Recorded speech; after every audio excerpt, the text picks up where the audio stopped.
नमस्कार दोस्तों। आज फिर एक कहानी लेके आई हूँ। बहू तुम अपने रहने का दूसरा इंतजाम कर लो।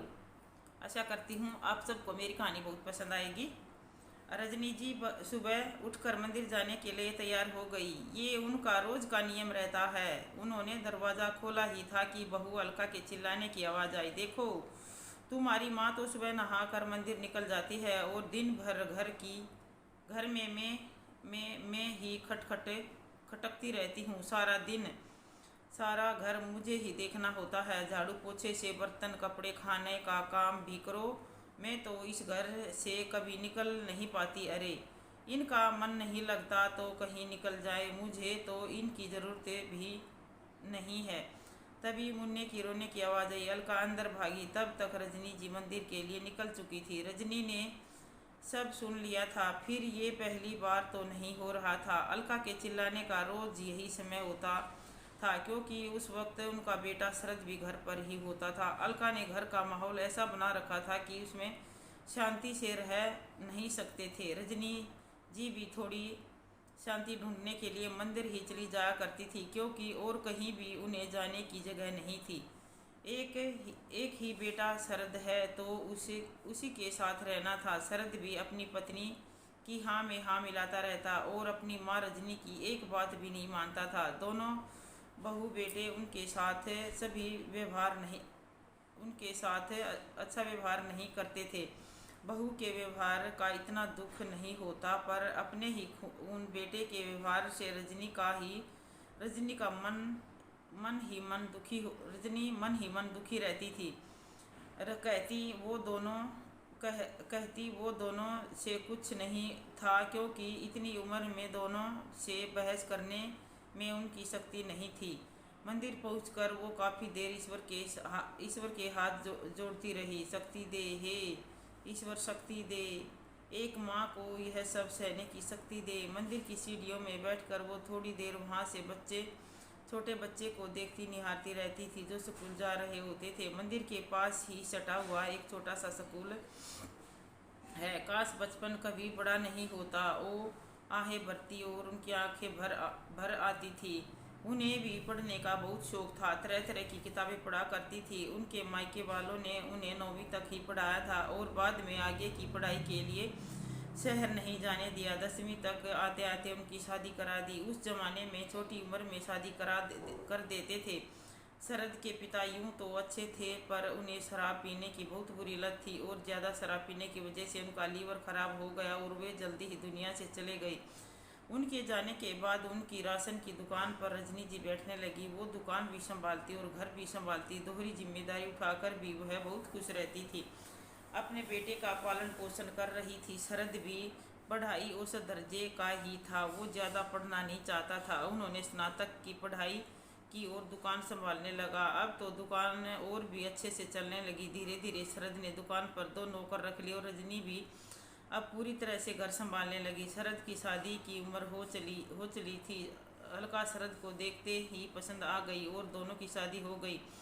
अपने बेटे का घर बस्ता देखकर रजनी जी काफ़ी खुश थी और वो इस चीज़ से भी खुश थी कि शरद में कोई बुरी आदत नहीं थी। उसे सिगरेट और शराब की बुरी लत नहीं थी और दुकान भी वो काफ़ी अच्छे से संभाल रहा था। शादी के बाद घर अलका ने संभाल लिया और शरद दुकान ने तो अब रजनी निश्चित हो गई थी। अब वो चारों धाम की यात्रा पर निकलना चाहती थी। उन्होंने अपनी इच्छा बेटे बहू को बताई तो अलका भड़क गई। चारों धाम की यात्रा में पता भी है कितना खर्चा होता है। हमें तो हनीमून पर कहीं नहीं ले गए और अपनी माँ को यात्रा पर भेजोगे। किसी को कहीं जाने की ज़रूरत नहीं। दरअसल अलका हनीमून पर विदेश जाना चाहती थी और वहाँ जाना काफ़ी महंगा पड़ रहा था, इसलिए शरद ने मना कर दिया था और फिर वो गुस्से में कहीं भी नहीं गई। रजनी बहू के मुँह से यह सुनकर चुप हो गई, क्योंकि उनके अपने बेटे की बोलती बंद हो गई थी। इसलिए उन्होंने फिर कभी चली जाऊंगी ये कहकर मन समझा लिया। अब तक घर का खर्चा रजनी जी ही चला रही थी। शरद दुकान की कमाई उनके हाथों में देता था, फिर वो बैंक में जमा करवा देती थी। लेकिन अलका को इससे भी दिक्कत थी। शरद रजनी जी को दुकान की कमाई ला कर देता था। ये बात अलका को पसंद नहीं थी। उसने अब घर में बवाल मचा दिया कि दुकान की कमाई पहले उसके हाथ में आएगी, फिर बैंक में जाएगी, क्योंकि उसका पति कमा कर लाता है और पति की कमाई पर पहला अधिकार पत्नी का होता है।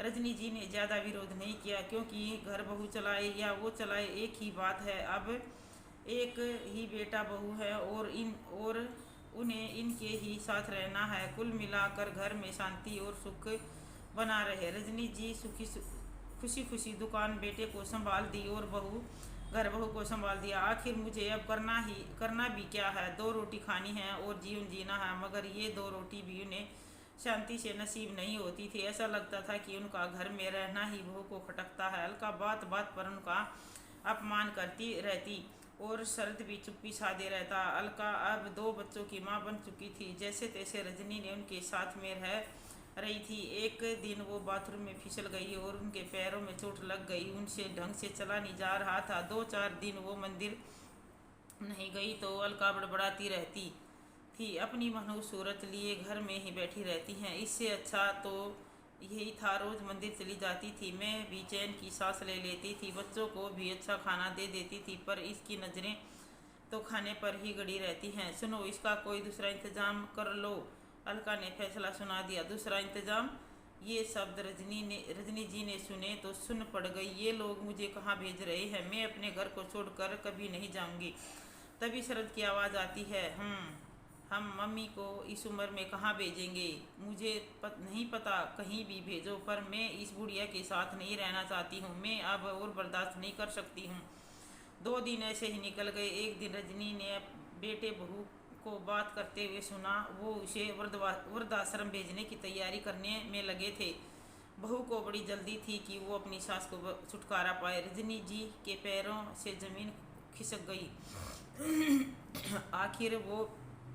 आखिर वो तो इनको जरा भी परेशान नहीं करती, अपने पोतों को भी देख लेती और बहू के कितने सारे काम कर देती। ये बात और है, वो उनके द्वारा किए गए कामों की गिनती नहीं और ऐसे दर्शाती कि सारे काम वो ही करती है। मैंने तो दुकान और घर भी इसके हवाले कर दिए, और तो क्या करूं? उनका सिर चकरा गया। उन्हें कुछ समझ नहीं आ रहा था कि क्या करे। एक दिन वो पूरी सुस्त और उदास रही, अपने पति की तस्वीर से बातें कर रही थी। तभी उनकी नज़र पलंग के नीचे रखे बक्से पर गई तो उनमें जान आ गई। उन्होंने बक्सा सरकाया, उसमें से कुछ फाइलें निकाली। उसमें घर और दुकान के पेपर थे जो उसके नाम पर थे। उन फाइलों के मिलने से उनमें नया जोश का संचार हुआ। दूसरे दिन मंदिर का बहाना करके वो धीरे धीरे मंदिर के पास स्कूल में गई। वहाँ टीचर को अपनी परेशानी बताई कि वो किस तरह से अपने बेटे बहू से त्रस्त है, तो टीचर ने उन्हें एक वकील का फ़ोन नंबर दिया और कहा कि वो बात कर ले। वकील ने उन्हें अपने ऑफिस बुलाया और उनकी सारी कहानी सुनी तो उन्होंने पेपर देखकर कहा कि पति के निधन के बाद उसकी संपत्ति, घर, जमीन, दुकान, सब पर पत्नी का ही हक होता है, और ये घर और दुकान भी रजनी जी आपके नाम पर ही है। आपको इस घर से कोई नहीं निकाल सकता, कानून आपके साथ है। ये सुनते ही रजनी की आंखों में चमक आ गई। उसने वकील बाबू से सलाह ली और घर चली गई।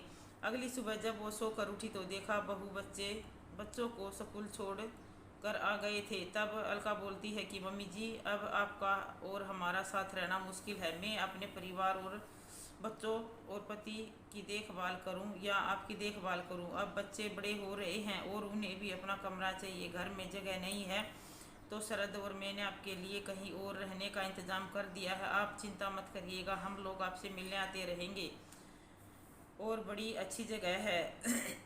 आप यहाँ से ज़्यादा वहाँ पर खुश रहेंगी। तभी शरद बिना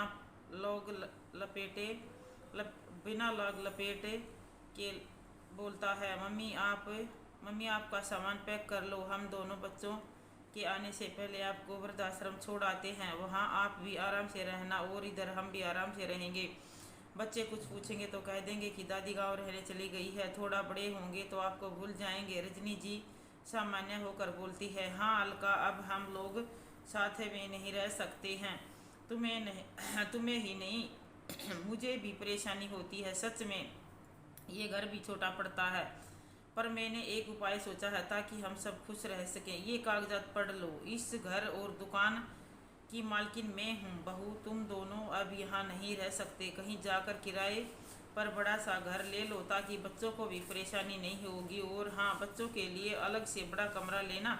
ये घर छोड़कर मैं कहीं नहीं जाऊंगी, पर हाँ, अब तुम दोनों को ये घर और दुकान छोड़कर जाना होगा। मैं जब तू छोटा था तब भी दुकान अच्छे से संभालती थी। शरद, तू अपने लिए नई नौकरी तलाश ले, क्योंकि मैंने दुकान पर तेरी जगह एक नया लड़का रख लिया है जो तेरा सारा काम काज संभाल लेगा। रजनी जी का साहस और हिम्मत देख कर दोनों भौचक्के रह गए। उन्हें यह पता नहीं था कि मम्मी उन्हें घर से ही निकाल देगी। उन दोनों को अपने कानों पर विश्वास नहीं हुआ। मम्मी जी, आपको पता भी है आप क्या कह रही हैं? आप हम दोनों को घर से निकाल रही हैं? हाँ, तुम दोनों ने ठीक सुना।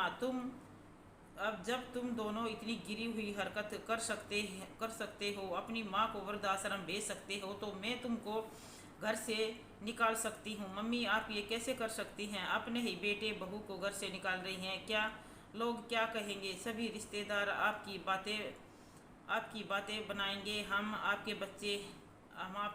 अपने बच्चे हैं, शरद ने कहा। तो मैं भी तो तेरी माँ हूँ, वो चीख कर बोली।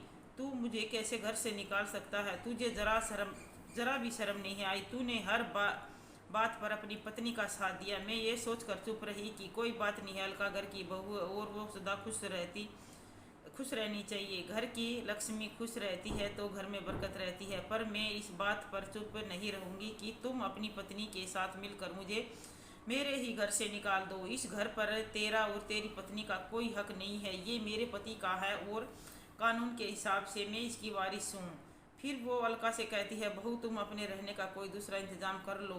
और हाँ, बच्चों को स्कूल से आने के बाद ही जाना, ताकि तुम्हारे बच्चों को भी पता लगे कि दादी ने उनके मम्मी पापा को घर से क्यों निकाल दिया। तुम दोनों अपना सामान पैक कर लो और निकल जाओ, ताकि मैं भी अपने घर में आराम से रहूंगी। मुझे रोज रोज अपमान के घूंट तो नहीं पीने पड़ेंगे। रोज बहू की जली कटी और ताने सुनने से बेहतर है मैं यहाँ अकेली ही रह लूँगी और दोपहर के समय दुकान चली जाऊँगी। और अलका, बहू, तू क्या कहती थी कि मेरी नज़रें तेरे बच्चों के खाने पर लगी रहती हैं? अरे तो क्या हुआ, बुढ़ापे में हमारी भी खाने की इच्छा होती है और तूने कभी मुझे भरपेट खाना नहीं दिया। ये जो तू खाने का रोब जमाती थी, ये मत भूलो कि ये खाना बनाने का सामान मेरे पति की दुकान से ही आता है। अलका और शरद की नज़रें झुक गई। उन्होंने माफ़ी मांगी, पर रजनी जी ने उन्हें माफ़ न कर सकी। दोनों अपने बच्चों को लेकर घर छोड़कर चले गए।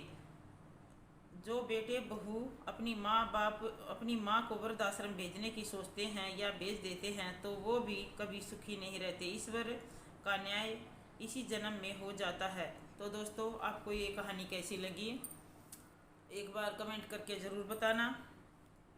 अच्छी लगे तो लाइक करना, शेयर करना और जो न्यू आए चैनल पे सब्सक्राइब कर देना। धन्यवाद।